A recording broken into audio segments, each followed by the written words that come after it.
Hello, everyone, and welcome back. I'm Miguel from SciCo, and I'm thrilled to be here with you today. In this podcast series, we keep exploring the amazing augMENTOR project, funded by the European Union. augMENTOR is all about using AI to create a better learning experience. Today, in episode 5, I'm thrilled to introduce our guest, Chara Spyropoulou. Chara is a psychologist and a member of the IASIS NGO, a nonprofit company that provides psychological support to vulnerable society groups and one of the key partners in the Mentor project. So, hello, Chara, welcome, and how are you? How do you feel up in here? Hi, good evening. I'm feeling great. It's my honor to represent the IASIS, and I'm happy to answer to all of your questions. Okay, thank you a lot for accepting the invitation. So, first, just for our listeners to know you better, could you tell us about yourself and why did you decide to follow your academic journey? Like, why did you choose psychology and all your academic journey a bit?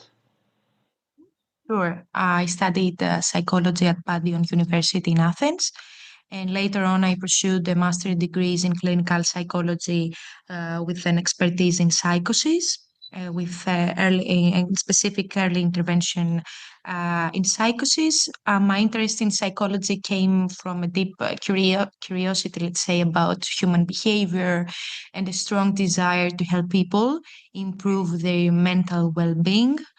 Over time, I specialized also in cognitive and behavioral psychotherapy and positive psychology, and by working at the same time with individuals with mental health problems and with an experience in more than 8 years in mental health field. Okay, well, so nice because in past episodes we had Andrew Matthew, which has more like a teaching educational background. Also, Dimitri, which has more a business background, and now having you with a psychological background, it also represents that this project is really multidisciplinary, and it's really good to have these different visions. So now you're working in IASIS NGO. We would like to know how did you end up working there and what's the thing that motivates you most from your job? First of all, I joined the ESIS because of its strong mission in providing psychosocial support to vulnerable groups, and not only to vulnerable groups, but also to their families and to their familiars and everything. So the organization focuses, first of all, in providing support and of course on lifelong learning and education, which aligns with my passion for both mental health and education, of course. Uh, let's say what motivates me the most is the ability to make a meaningful impact on people's lives, whether through direct psychological support or with psychoeducational programs or training other professionals, volunteers, or professionals in humanitarian aid as well. So I can cover both needs and interests of my own. Okay, so you're not only working as a psychologist, but you're also working as a trainer for trainers, right? Exactly. Okay, and you also mentioned the word lifelong learning. And maybe some listeners and also me, I don't have it really clear what this term means. What is a lifelong learning center, like IASIS, for example? Okay. So being a certified center for lifelong learning means that the ESIS as organization is officially recognized as an institution that provides continuous education and training opportunities. These includes adult education, skill development, and professional training programs by ensuring in this way that individuals have access to learning throughout their lives, regardless of age and background, of course. Okay, it's like because we have a certain period where we have to learn, which is normally when we are kids and we go to school and then we're supposed to have jobs. But maybe some people don't have these opportunities, or maybe they want to repeat some educational courses or keep learning along their life, even when this is not that well known. So it basically means this more or less, right? as what you Yes. explained. Yes, in terms of non-formal education, it means that me as professional volunteer, a caregiver, an informal caregiver, I want to learn to be trained. So I want certified centers like IASIS to to provide me with some certified psychoeducational projects or programs that I can join in order to be empowered with tools in order to come up with my daily requirements. Mhm. Neither it's with me as professionals that I am dealing with mental health users, either as a caregiver that I have a mental health user inside my home. So I need somehow to cope with that and to find more tools in order to be more useful for myself and for the other. Okay. So in IASIS, you not only provide like psychological support and more activities and treatments for people like in difficult or in vulnerable positions, but you also try to renovate education, no, and try to do like a new innovative education projects and initiatives. Yes, exactly. We have also, except for the Certified Training Center, we also have a research and development department through which we are implementing and we're submitting European and national projects by focusing, of course, on the humanitarian field, but by also detecting the needs directly from the field and by submitting European projects, research projects, educational projects, innovation projects that could equip our professionals with more innovative tools, such as augMENTOR. Okay, yeah, perfect. Thanks for introducing it. So in the end, you found augMENTOR, and augMENTOR found IASIS. And as we said before, in augMENTOR, in the end, we need pilots in order to try if the solution works well or not. Could you tell us a bit how the pilot is working in IASIS and how it was implemented, the augMENTOR solution on it? Mhm. So our pilot focuses on integrating emerging technologies, particularly artificial intelligence, into adult education and lifelong learning settings. One of the main challenges in Greece is the lack of experience among adult educators and mental health providers with digital tools. So through augMENTOR, we aim to enhance digital skills, create more flexible learning options, and provide structured guidance to adult learners through artificial intelligence and specifically through augMENTOR solution. We are currently testing the platform of Moodle in real life educational settings in order to evaluate its effectiveness and at the same time we through augmentor solution to provide with our trainees with some extra recommendations for their learners in order to see the training gaps and how we will let's say help them in Hmm. terms of training and supporting of course. So you, Hara, are the person responsible in making sure that the trainers are using the augmented solution in the classroom, in the different classrooms. And then in the classrooms, they are using Moodle, that is this learning management system where they can online do activities and make courses online. So the augmented solution, what it's basically doing is giving recommendations based on its student results and outputs from the courses, and then gives like the learning gaps that you said, and also ways or techniques for the teachers to help these students to overcome these gaps. Yes, exactly. Let's say that here in IASIS we're a very big team of trainers, adult educators, and mental health providers that actually work on augmentor and specifically during the pilot phase.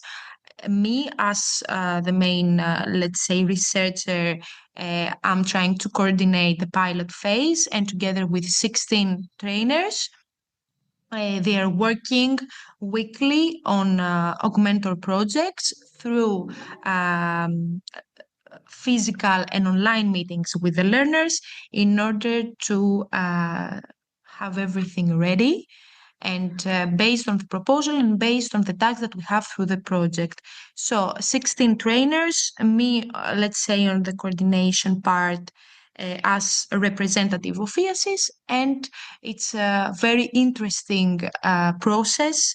These months during the pilot are very interesting also for our trainers. We have a lot of positive feedback and we are looking forward to see how Augmentor solution works. Okay, it's super clear, I think, when you explain it, and it's really easy to visualize the augmented solution because sometimes it's not easy to put in reality AI in education. And I think, yes, this is doing a super nice job in the center. So basically, as you said, it's 16 trainers, 300 something participants, right, in total, like learners. And which kind of 350. 350, okay. And which kind of courses are the learners being trained about?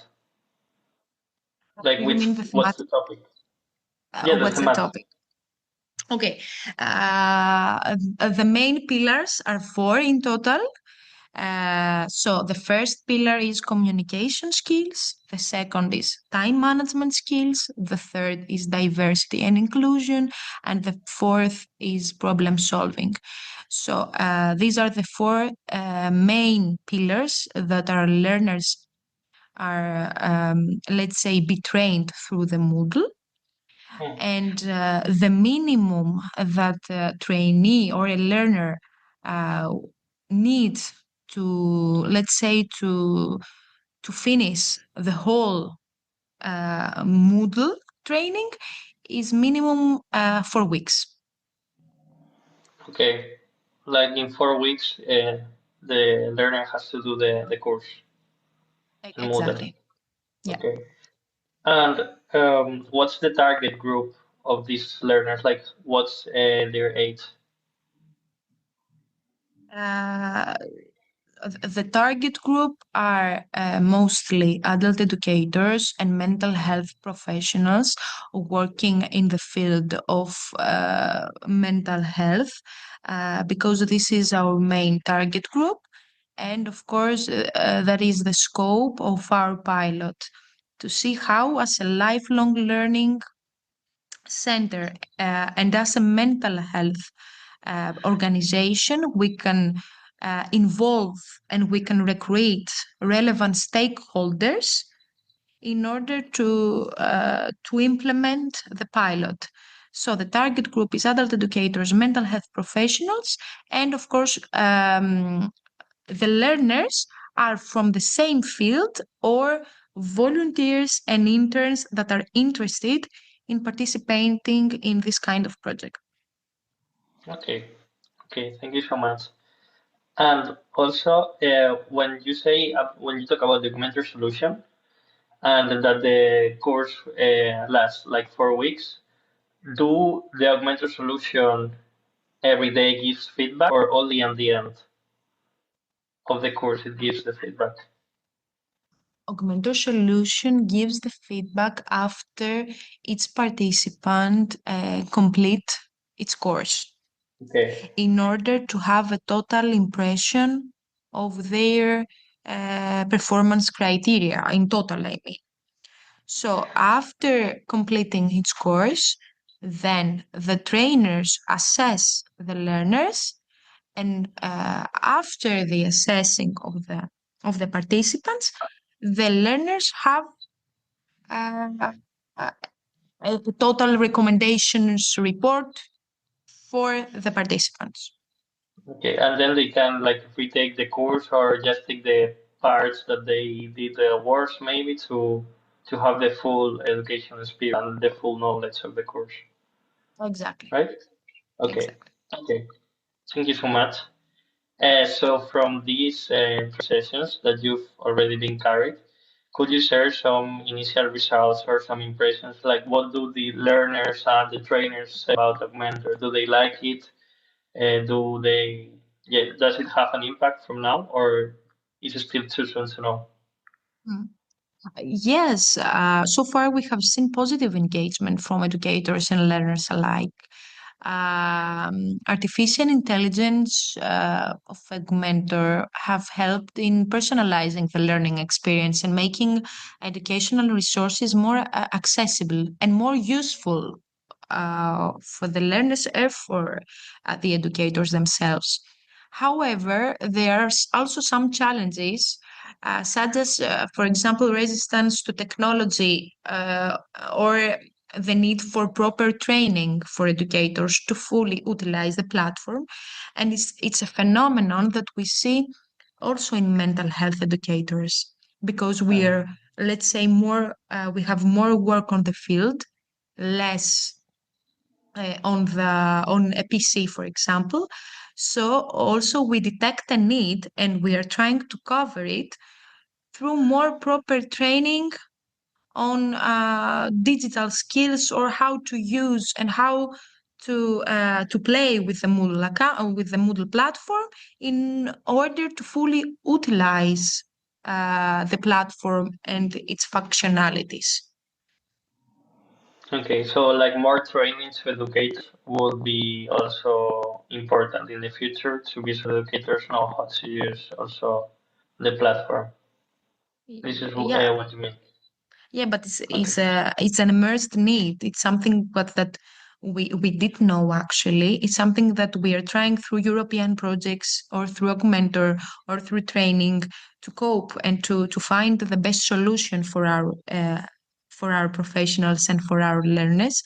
So this is something that we work in parallel with augMENTOR and Hmm. with the pilot. It's something that it exists.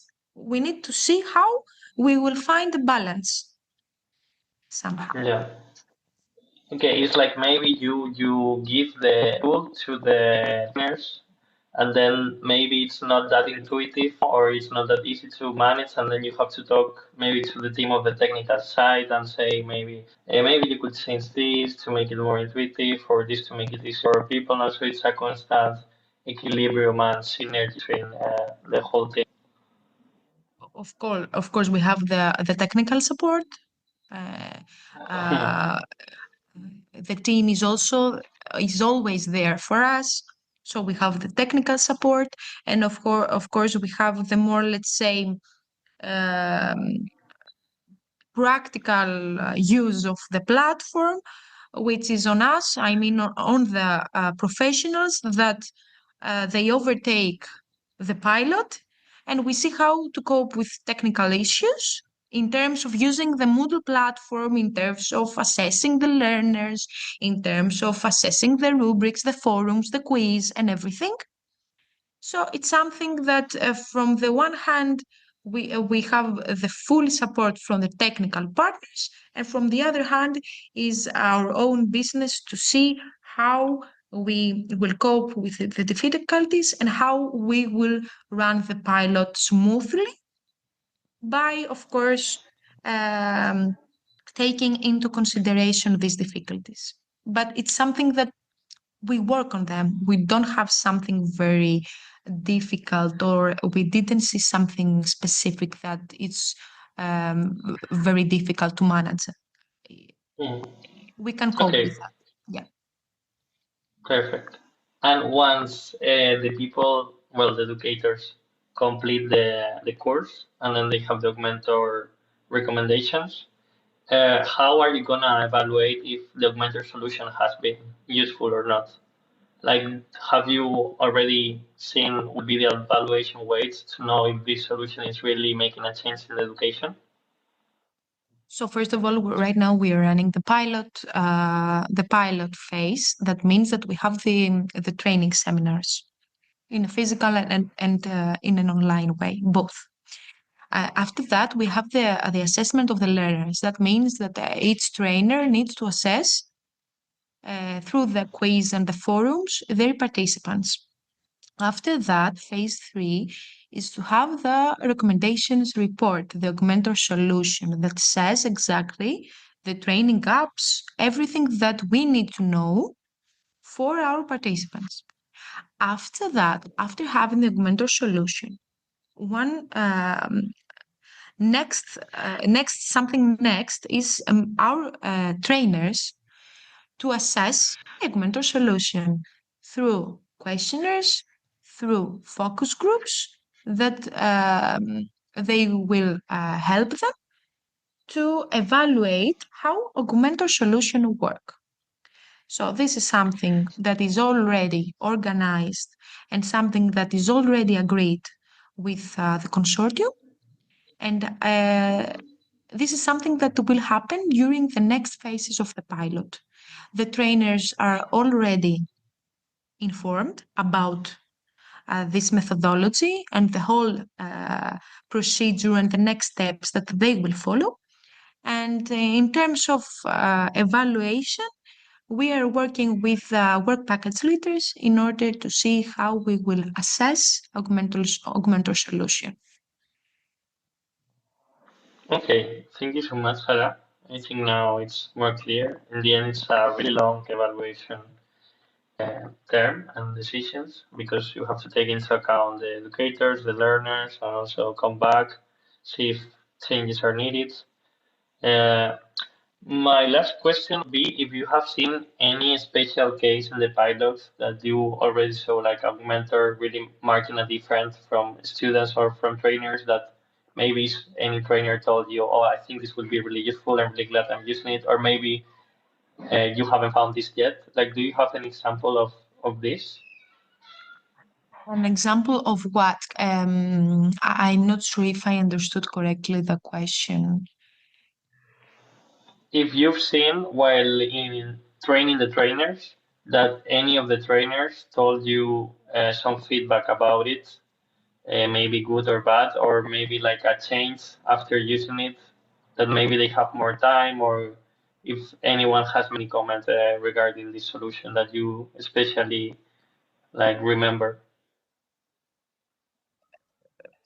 First of all, the feedback is positive, of course, and the way the Moodle is structured, it's very useful and very understood from the educators and the learners themselves. So we don't have a specific positive or negative feedback. If I could share my thoughts with you, some technical, let's say, difficulties, as I said before, have emerged, and this is the feedback. So, for example, okay, it would be more easy to have it in a, let's say, biomatic or on a physical presence way, let's say, and it's more difficult to write down our replies on a Moodle platform. So it's like a feedback on the way on the Moodle platform itself without being more specific. It's the resistance to Moodle platforms or Okay, to new this kind of technologies. training. That's something that we have seen it before. But however, the feedback is very positive from educators and lenders and learners. This feedback is already recorded through pre and later on through post-training assessments and usability testing, actually. And our goal is to measure improvements in digital literacy, in artificial intelligence, how artificial intelligence can be integrated in adult education and specifically in mental health field, and how artificial intelligence could be a helpful tool for us. And we assess the overall satisfaction with the learning experience. So feedback is very important for us. It's something that we needed in order to be more efficient, and we do it both ways through our trainings and lessons and through pre and post training assessments. Okay, thank you so much, Hara. You have talked a lot about the difficulty of maybe trainers to be used to use emerging technologies. Do you think there is a way these challenges can be overcome some way? Yeah, yeah. The biggest challenges include a lack of digital literacy among adult educators and mental health professionals. We can see a resistance to change and concerns about data privacy, of course. Also, it's something that we work through work package 8 and the ethic work package. So we are also working on that.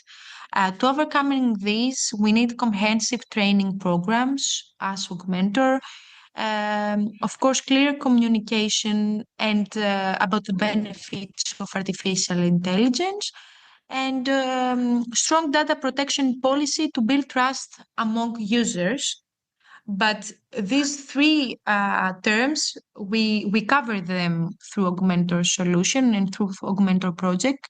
All these challenges have already been detected and covered through the consortium and by the work package leaders.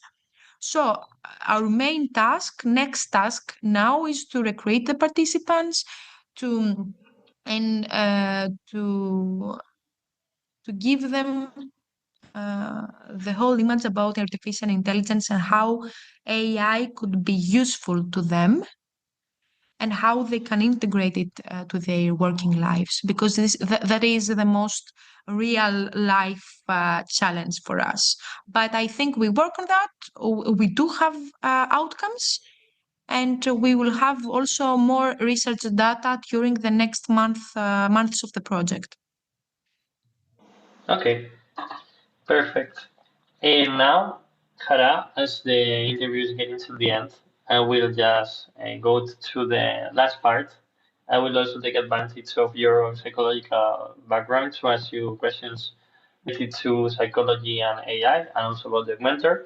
These are gonna be questions that you should answer in one sentence or one word if it's possible. So, do you feel prepared? Yes. Okay.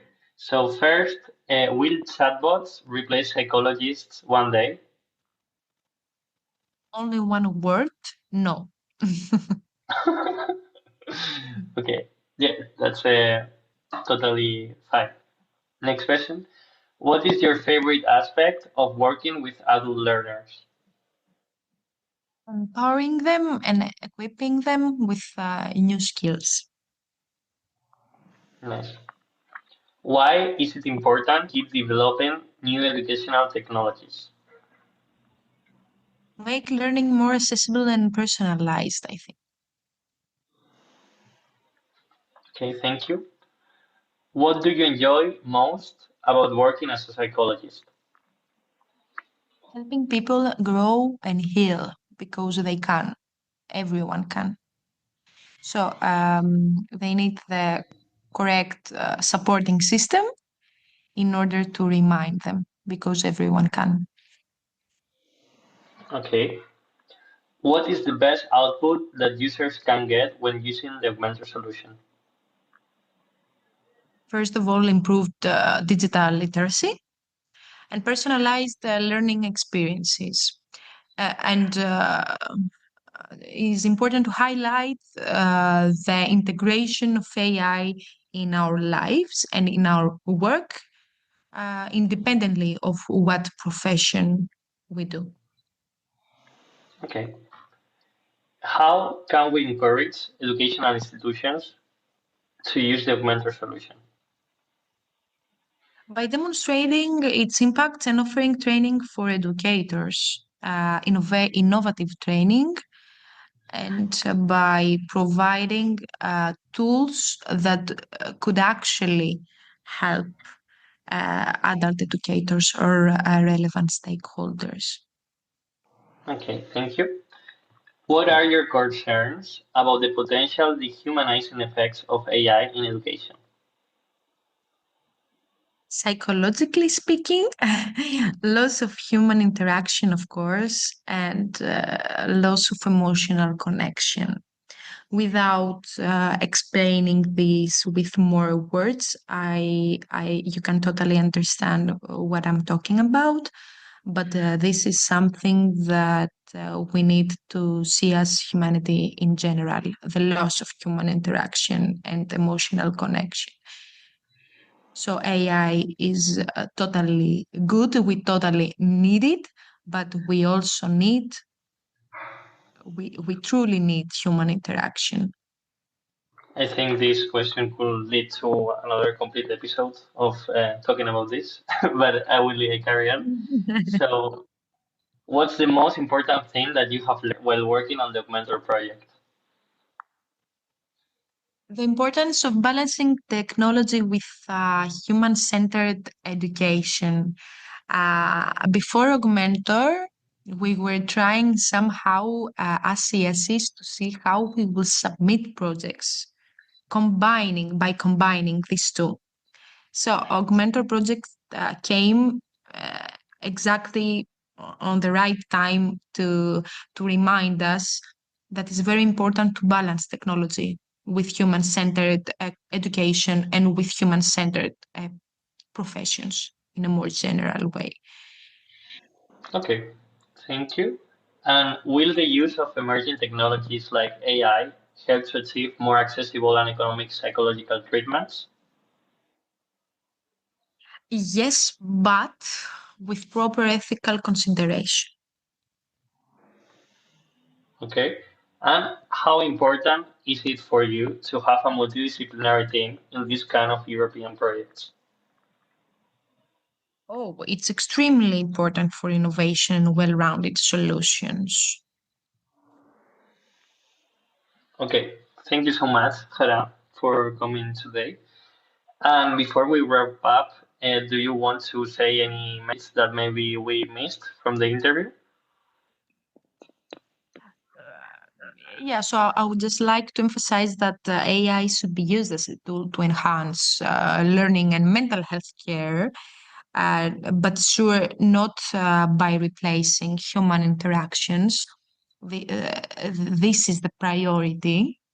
The human interactions somehow to find the balance between them. And the augmented solution is a great example of how technology can support lifelong learning and personal development. Okay. Yeah, that's a wonderful message. Thanks a million, Chara, for coming here, for time, and for this conversation. For our listeners, be sure to tune in to future episodes as we continue to explore the exciting world of AI in education. It's been Miguel Fernández from SciCo and Chara Spyropoulou from IASIS, so see you soon.